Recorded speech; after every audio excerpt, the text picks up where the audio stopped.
Hello YouTube, I'm back, and I took down that other video I did where I talked about Microsoft and Sony ruining the game scene. I didn't quite like how I worded what I said. I couldn't really, I missed bits. I kept repeating myself, but yeah, I'm not one-sided at the moment. I was rooting for the Xbox, and then I was also cheering for the PS4, but I was going to pick the Xbox first. But yeah, but personally, I like them all. I'm cheering for them all, like gaming wise. But if you look at the two companies, Microsoft and Sony, I said this in the other video I did, that if you take Xbox and PlayStation out of the picture, you're left with two of the biggest companies in the world. You've got Microsoft, which is owned by one of the richest men in the world, and then you've got Sony, and you just look at how much they own in the world, like all the music rights and all the masters and all the rights with all the music artists that they're with, and they do TVs, DVD players, laptops, Sony Vegas, Sony headphones, MP3 players. They do the lot. So these two companies are masters at pushing a product and know how to sell it and how to fool their customer into buying their stuff. I mean, that's how business works. You got to make the customer think they're getting a good deal and what they're buying is worth what they're set at, the price they're asking. And so yeah, if you look at the conferences, they both were just looking at trying to make money off it, like just trying to sell the product. Like they were trying to, like Microsoft was saying, oh, their system's so powerful it can do this and that and this and that, and then Sony was just trying to say whatever just to up Microsoft, like with the used games thing and the price. And if you look at it, you think you're getting a good deal on the PS4. It looks like Sony has been buttering you up for a long time. They've been buttering you up since the PS1, since they ever stepped in the gaming scene, like with the PS1, like how they was selling their products, like towards the end of the console's life, they'd re-release the console but with a slimmer look, and then to try and keep the sales going.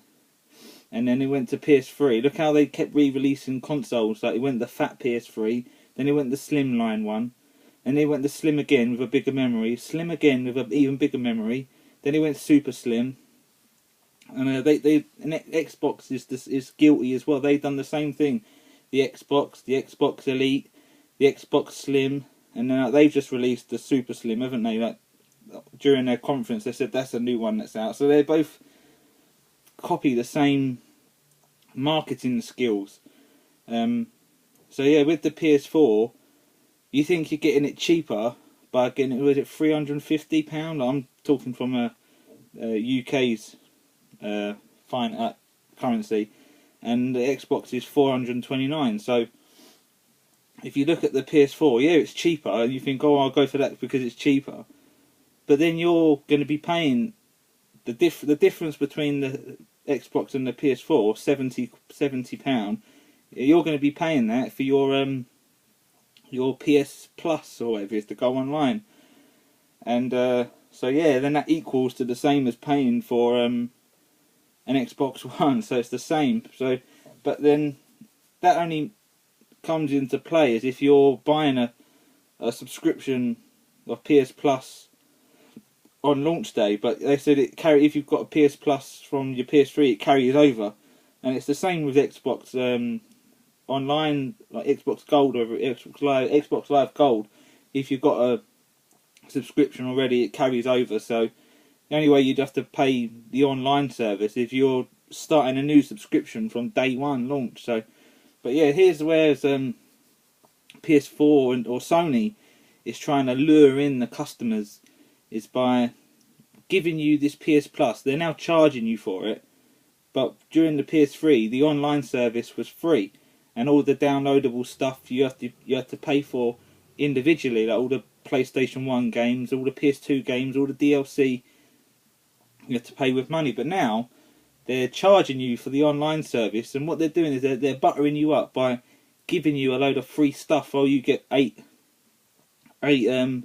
free games a month or something. And Xbox said they're going to give you 2, which was from July or something, up until it releases. They're going to give you 2.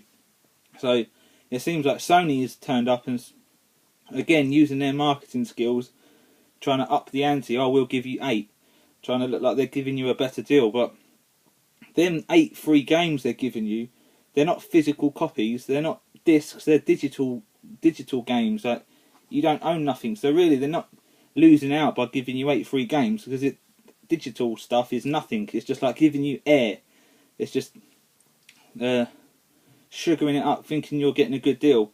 Where not long ago, like before the new consoles were being pushed to us, like being announced that they're going to be coming out, the gaming scene was going hectic over digital, the way that everything's going to be going digital, and you didn't want to see gaming go digital only. But when Sony offers it to you for free, or we'll give it to you with the online service, people soon take it then and just take it in without questioning it and say, no, we don't want digital.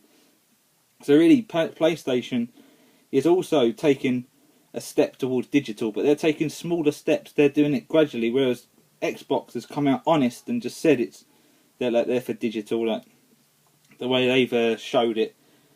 So yeah, PlayStation is just sugaring it up by giving it to you for free. So really, you're not getting them for free, because you've got to pay for your PS Plus. So you've got to pay for your service to get them for free. So really, your 8 free games is the cost of your online subscription fee. So yeah, it looks cheap, but it's digital. That's it. Nothing special. So yeah, that's my take on that. So really, they're both just as bad as each other. They're both 2 major companies just looking to make sales. I mean, with PlayStation, they could be showing you all these good deals now, like just to win more sales on the launch release, and then when Christmas passes and it's the new year, you don't know what they're going to do. They can turn around and say, "Oh, it's all changed." You just don't know.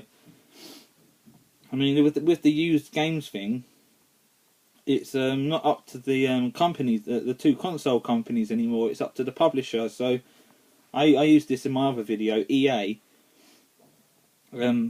they tell you if you can trade in your games. So it's nothing to do with the consoles now, is it? So if EA say you can't have pre-owned games for the Xbox One, but the PS4 can, those that still go out and buy the Xbox One, sales for EA are going to be higher, because everyone's going out buying it brand new from retail stores. Whereas if you're on the PS4 side, they could look at their sales and think, oh, most people are not enough people are buying it brand new, and on their demographics, there are more people are buying it pre-owned. So they can turn around and say, okay, we're not going to put the game on PS4 unless they do it has to be brand new, like the used games thing. So it can happen to them as well, but I don't think it will happen. I think most the developers or game maker companies won't really do anything about it. They just say, oh, whatever. That's that. So yeah, it's like nearly 9 minutes. So yeah, you don't. It looks like, for PlayStation, it looks too good to be true. Like all the stuff they're dishing out like for free and all for these good deals. I mean, like I said, they're a major company. They know how to sell their stuff. So it's like with the not long ago, PlayStation released that 3D TV. I mean, how many Sony fanboys, like the elite, went out and bought that TV just because it says PlayStation on it, and then everyone and the Sony fans were ribbing Xbox about them doing that cable box thing and showing you all the television, whereas Sony already did that with the TV. They pumped out that PlayStation TV, so really they're expecting you to go out, buy a PlayStation and have a matching TV to go along with it. So it's all as a one set, and then it plays all these you can play DVDs on your PlayStation, which they own all the rights to, all the movies, and they want you to play your songs on your PlayStation, which they own the rights to all like the music artists. So they own the whole fucking lot. They're raking it in, and they're saying about on the PlayStation that if PlayStation 4, that if you're not online, you can still watch your Netflix or something. You don't have to pay to have a Netflix app. Well, you pay for Netflix anyway, so they can't charge you for Netflix and then charge you for the app individually. So that's why that's like that. And it's gone beyond 10 minutes now. But when I've done this video, I'm gonna swap the file over to my computer and then try and put it on YouTube from there. So yeah, I've gone beyond 10 minutes now. So yeah, I was for the Xbox, but at the moment I'm stepping back from both of them because they're both as bad as each other. They're both in it for the same reasons, and that's profit. Because that's how business works. It's like they have to fool you that you're getting a good deal. So, but like I said with the PlayStation, the online thing, and they're now charging for their online service. It's like when you go to a supermarket and they're giving you free tasters, and then you taste it and then you like it. They try and get you hooked, so you end up buying it. So you have to buy it now to get your fix. So it's like that with the PlayStation 2 and the PlayStation 3. They gave you free online service to get you lured in, to make you think, oh yeah, this is good. And then the next console, they say, oh, now we're charging you for it. So it's like, and then how many PlayStation owners decided, oh, okay, I'm not going for PS4 because I'm not paying for online, because before it was for free. So most PlayStation fans are just going along with it. They're just being fed it because Sony says it's okay. Like saying, oh, it's okay. We'll charge you for your internet, but we'll give you a load of free games every month, free digital games which cost them nothing. It's just nothing. It's just, they're just sending you free files, and then digital games they're giving you. They already made a killing off that when they sold them separately when they were released as physical discs. Like we'll give you some free PS1 games, but they made a killing off that back in the PS1 days. So they're not losing out at all. They've made their profit off those. Now they're just giving them away as digital free files just to keep you locked in and to be okay with paying for your online service. So they're not as sweet as you may think that they are. I mean, they're fucking shady, Sony. I mean, if you look at Michael Jackson and how much issues he had with Sony, so PlayStation's no different. They fucking own the whole lot. At the end of the day, they're getting their profits. They're getting their millions one way or another. If PlayStation flops, they're making their money on all their other products. They're gonna still be around. Same with Microsoft. If you don't buy their console, they'll still be around. It'd take a lot more than a little bickering and negativity on YouTube to stop these guys. they're big time players. So yeah, I said with Nintendo, they didn't step on stage because they didn't have a console to release. So all they had to offer at the moment is bringing you the games. They kept it gaming. They've already released their console, and there was no issues with that. There weren't no online pay for online. There weren't no pre-owned games issues, because they probably didn't see it as a hurdle to jump over. They don't care about pre-owned games. I mean, look at their online Miiverse. You could do all those little drawings. They're like trying to make it an enjoyable experience, like going online and talking amongst other people about the games and you play the game and you can help someone else out, and you get stuck in the game and you can say your opinion and leave your mark like that. So yeah, Nintendo are doing fine at the moment. They're just not bringing enough stuff to the table, are they? But yeah, I think they'll be alright. Like when they get going, and once they've released all this stuff, like some good Mario games and the Zeldas and the Donkey Kong, they'll be fine. So I'm gonna stop it there.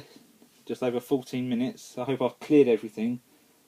So yeah, don't go rushing in and picking sides, because they're both two wings of the same bird. They're both two major companies, and they know exactly what they're doing. So I think I'll stop it there, and I'll see you in the next video. I'm going to disable ratings for this video just to stop all like the major dislikes from all the fanboy elites, the ones that live and breathe and biblically live by all these companies. They love Sony, they live and breathe it, can't go a day without it. So yeah, I'm going to stop it there. Peace. I'll see you in the next one.